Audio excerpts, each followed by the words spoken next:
Wow. Talk about the injuries throughout the years of skateboarding. Which Sheesh. one has to be like your worst injury that you've Oh my ever God. experienced? Well, when I was 14, I broke my tailbone. And so Oh, just trying a random trick at the World Skate Park, I fell backwards and from really high up and landed on this steel plate and cracked my tailbone. I sheesh. couldn't walk for 2 weeks, but that was one of the worst.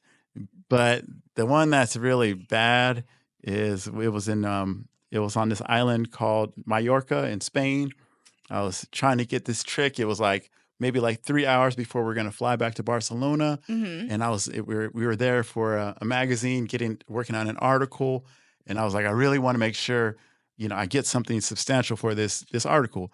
So I'm trying this trick on this really high shootout ledge. It's about 12 feet high. I don't know. It seemed enormous, the drop. And on one of the tries, I fell and landed on my head, and I ended up fracturing my skull Sheesh. in 6 places. My tooth broke off inside of my lip. So this is a fake tooth right here.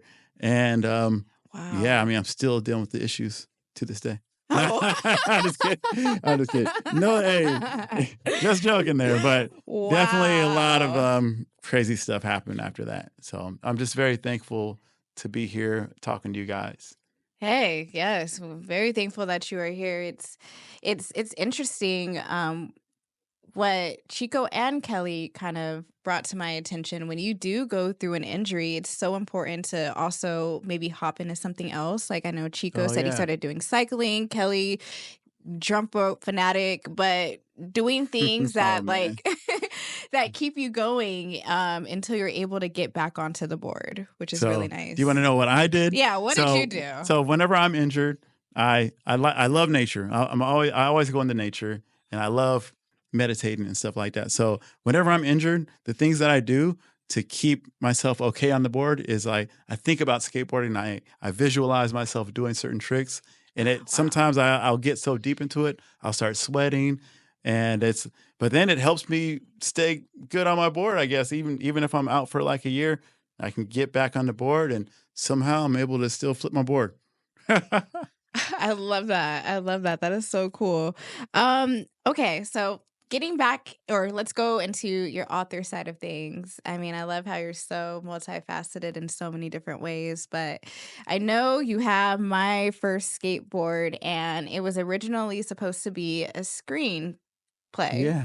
I don't know But how you know you that, but you but ended up having to shorten it just because it was just too oh much, yeah. and then you made it into that book. But would you ever I don't know, redo it into a screenplay You like you've know, always imagined it to be? so I'm not the best screenplay writer. I read screenwriting for dummies, screenplay writing for dummies, and so I started writing screenplays just based off of that knowledge, and so I came up with the story, My First Skateboard, and yeah, I mean it's better as a children's book. I don't, but maybe I'll reconsider turning it into an actual film, a little short. So Mhm. yeah, thanks for the inspiration. Yes, I think you totally should.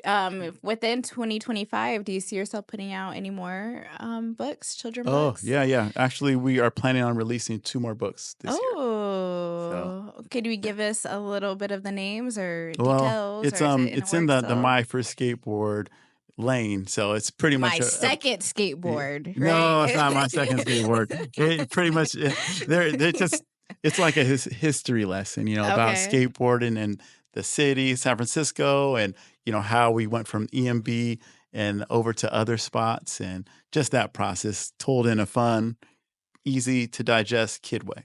Okay, okay.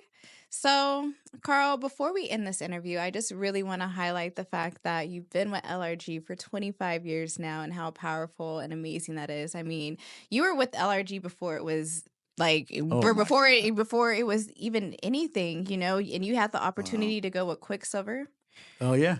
but then you decided to go with LRG. What made you want to take that route in such the early stages of things? Thank you for asking that question. You're welcome. So, early on when I came across LRG, I was really at the peak of my career, just and so I had an option to ride for either Quicksilver or this new brand.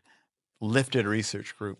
And so the guys flew me out here to like Irvine, Santa Ana area. I went to LRG's first warehouse, which was very small. And I met with Robert. I met with Jonas. We were hanging out in the warehouse. They described their story to me, and it just inspired me to like, it inspired me more than any dollar amount. So I was like, I believe in these guys. I feel like they're going to go far, and I just like their story.